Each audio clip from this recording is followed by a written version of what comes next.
Welcome, everyone. I'm excited to have you here today for our presentation on the newborn coding guidelines, focusing on ICT 10cm. Today's session is titled DRG Impact, Sequencing, Sepsis, and COVID-19, and we'll also introduce the newborn coding Visu online training to help you step into your success.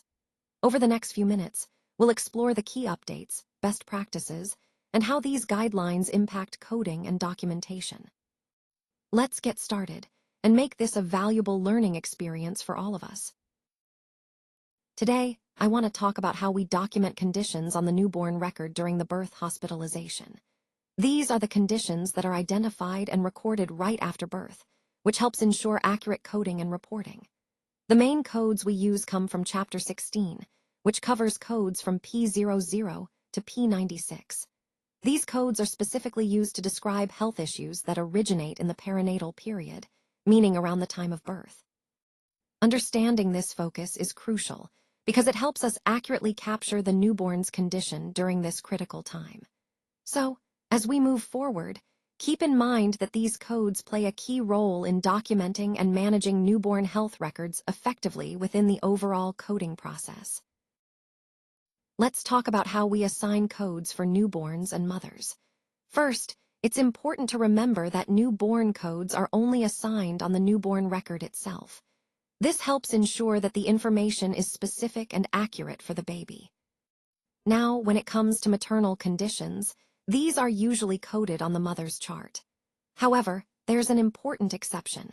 If a maternal condition directly affects the newborn, then it should be coded in relation to the newborn's record. This distinction is key because it keeps our coding precise and consistent, which is essential for accurate documentation and billing. Remember, always consider whether the condition impacts the baby directly before deciding where to code it. This guideline ties into our overall theme of clear, accurate documentation that reflects the true clinical picture. Proper coding makes a difference in patient care and in the data we report. Let's take a closer look at Slide 4, which focuses on Z38, the classification for live-born infants. This code specifies that the type and place of delivery are crucial details and must be listed as the first diagnosis on the newborn's admission record. In other words, when documenting a newborn's birth, the primary diagnosis should always reflect how and where the baby was delivered. This is part of our principal diagnosis rule, which emphasizes the importance of capturing the most relevant information up front. By doing so, we ensure clarity and consistency in medical records and billing. Remember, the key point here is that Z38 isn't just a routine code. It's a guiding principle for accurately documenting the initial condition of the newborn based on the delivery specifics. Connecting this to the overall theme, proper documentation of the delivery details helps in clinical decision-making, reporting, and ensuring appropriate reimbursement. So, always keep in mind that the first listed diagnosis should be the live-born infant's delivery details, as outlined in this rule. Let's take a look at some specific examples of Z38 codes and what they represent. First, Z3800 refers to a single live-born vaginal delivery that occurs in a hospital setting. This code is used when a baby is born vaginally in a hospital environment, which is quite common. Next, Z3801 is for a single live-born cesarean delivery in a hospital. So, when a baby is delivered via C-section in a hospital, this is the code to use. Moving on, Z381 covers cases where the baby is born outside of a hospital setting. This might include home births or other non-hospital locations, but still with a single liveborn. Then we have Z382, which is used for multiple births, twins, triplets, or higher-order multiples. This code helps specify when more than one baby is born at the same time. Finally, I want to highlight that these Z38 codes are essential examples because they illustrate how we categorize different birth scenarios. They help ensure accurate documentation and coding, which is vital for data collection, billing, and clinical records. Understanding these distinctions connects to our overall goal of precise and effective coding practices in maternal and newborn care. Let's take a closer look at slide 6, which covers some key coding points for newborns. First, we have the Z38 liveborn code, which is used to indicate that the baby was born alive. This code is essential because it helps distinguish live births from other types of outcomes. Next, we have the newborn conditions. These are specific diagnoses related to the health status of the newborn, and accurately coding these helps in tracking and managing their care effectively.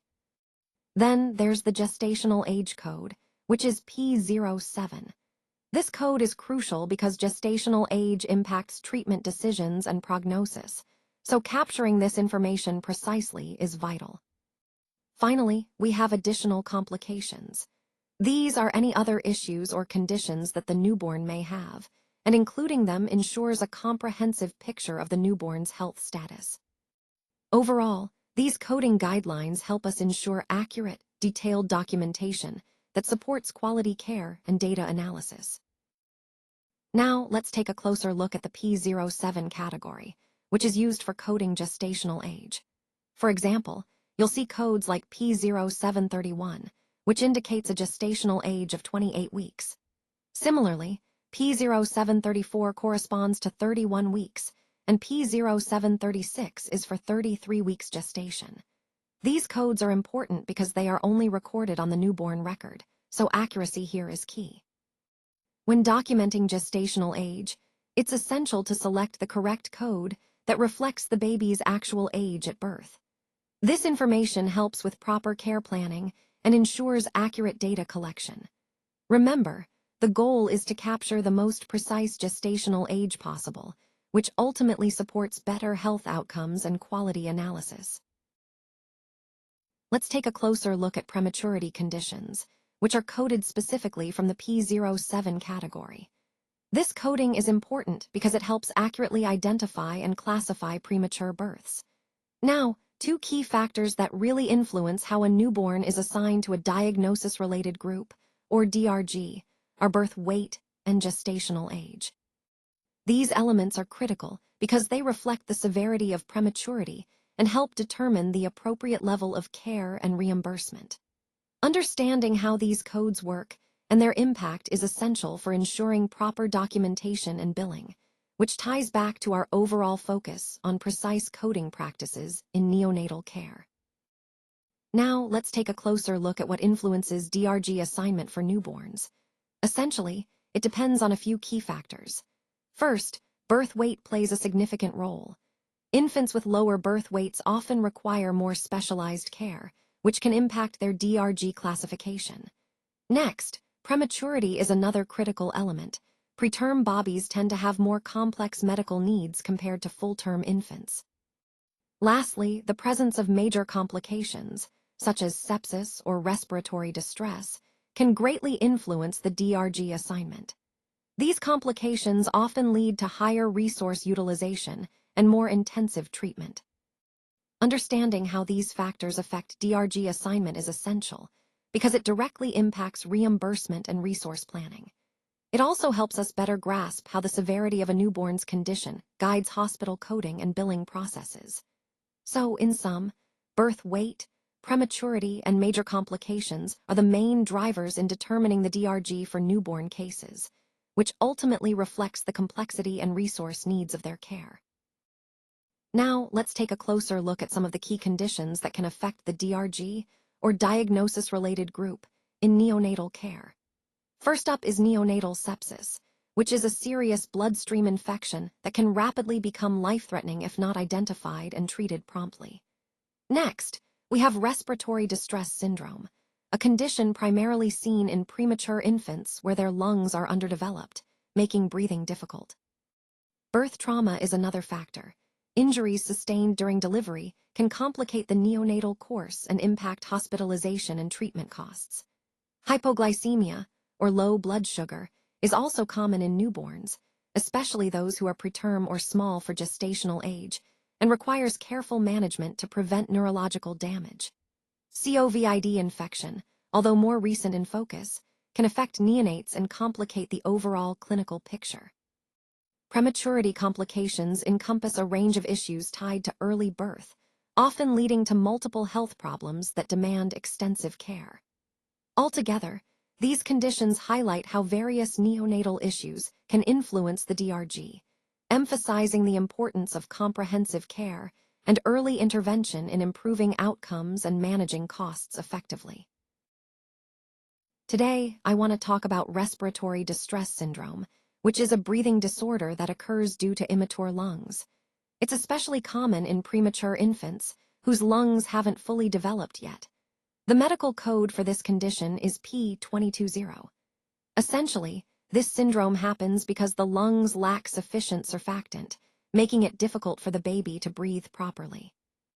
Understanding this condition is important because it highlights the challenges faced by premature babies and the need for specialized care. Throughout this presentation, we've been emphasizing how critical lung development is for newborn health, and respiratory distress syndrome is a clear example of what can happen when that development is incomplete. Let's take a closer look at this example of documentation and coding for a preterm infant with respiratory distress. On this slide, we see the specific codes used: Z3801, which indicates a preterm newborn, P220 for respiratory distress syndrome of the newborn, and P0735 for extreme prematurity of the newborn. These codes are essential because they help ensure accurate documentation and proper billing. When coding complex cases like this, it's important to include all relevant diagnoses to fully capture the patient's condition. This example highlights how detailed coding supports precise communication across healthcare teams. Remember, understanding how to select and apply the correct codes is a key part of our overall theme. Accurate documentation and coding are foundational for quality patient care and proper reimbursement. Neonatal hypoglycemia refers to low blood sugar levels in newborns, and it's a condition that we see quite often, especially in infants born to diabetic mothers. This happens because these babies may produce more insulin due to the high blood sugar levels their mother experienced during pregnancy. When they are born, their bodies might struggle to regulate blood sugar effectively, leading to this hypoglycemic state. The condition is coded as P74 in medical classification systems, which helps healthcare providers identify and manage it appropriately. It's important to monitor blood sugar levels closely in these infants because persistent hypoglycemia can affect brain development and lead to complications if left untreated. Overall, understanding neonatal hypoglycemia is crucial because early detection and intervention can make a significant difference in outcomes for these vulnerable newborns. It's one of the many ways we ensure newborn health and development right from the start. Let's take a closer look at documentation for a newborn with low glucose levels that require monitoring. It's important to clearly note this in the medical record to ensure proper care and follow-up.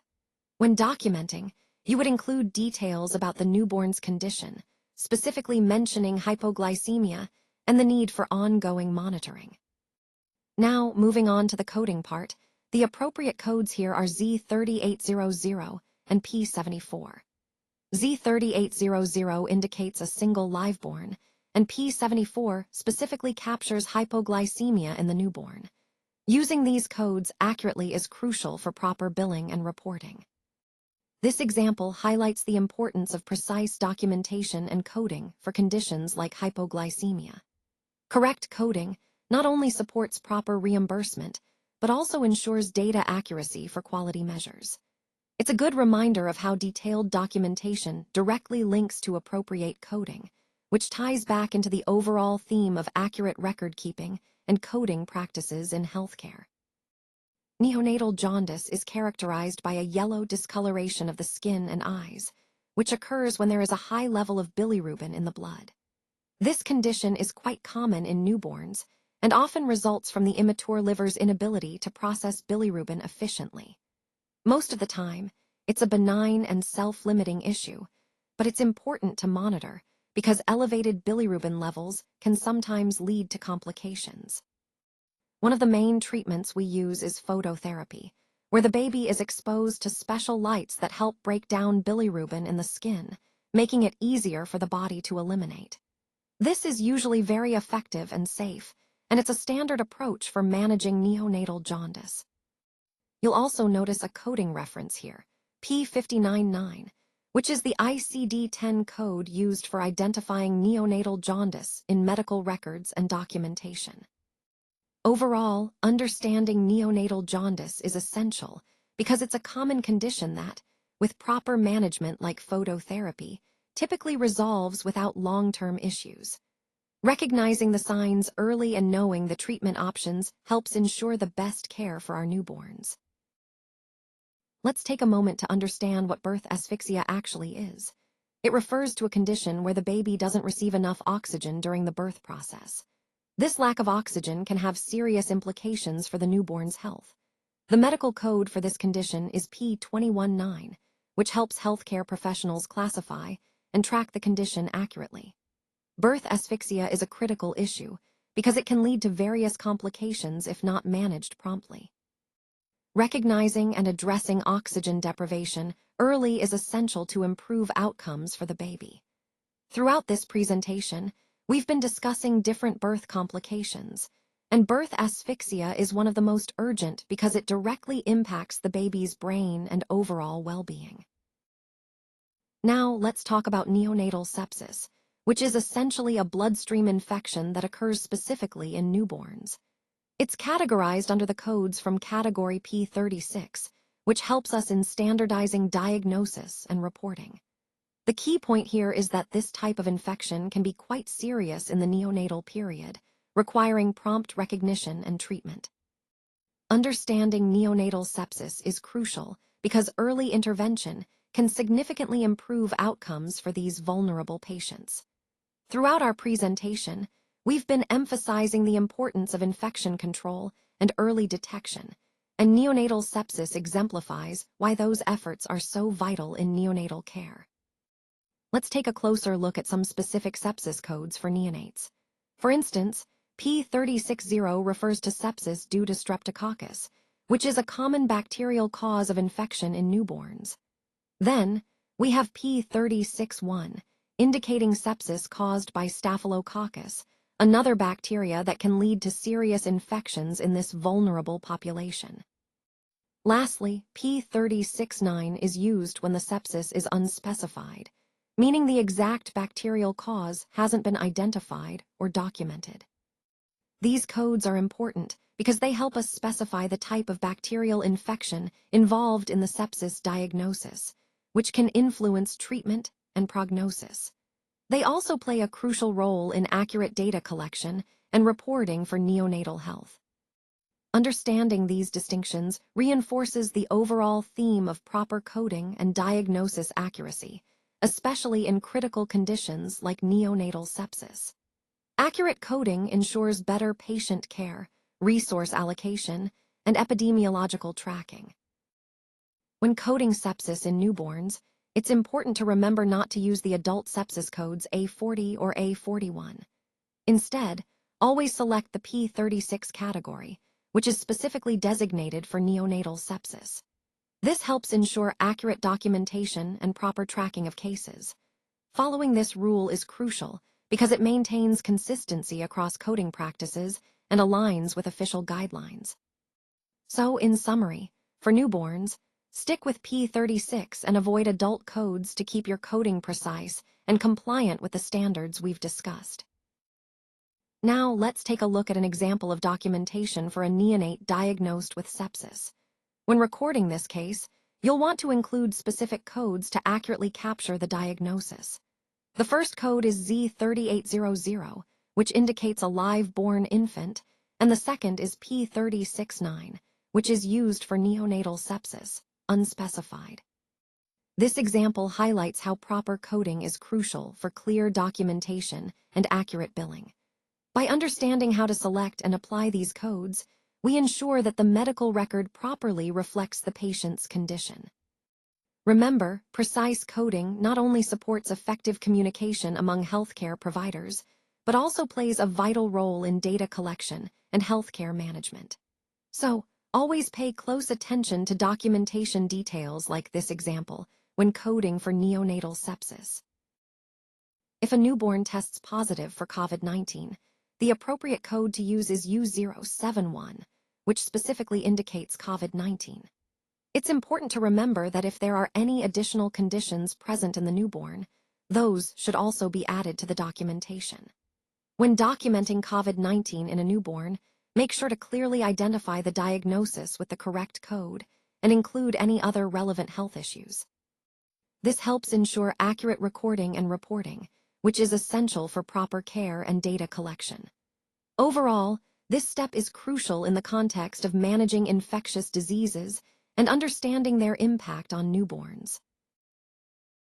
Let's take a look at this example of documentation and coding for a newborn who tests positive for COVID.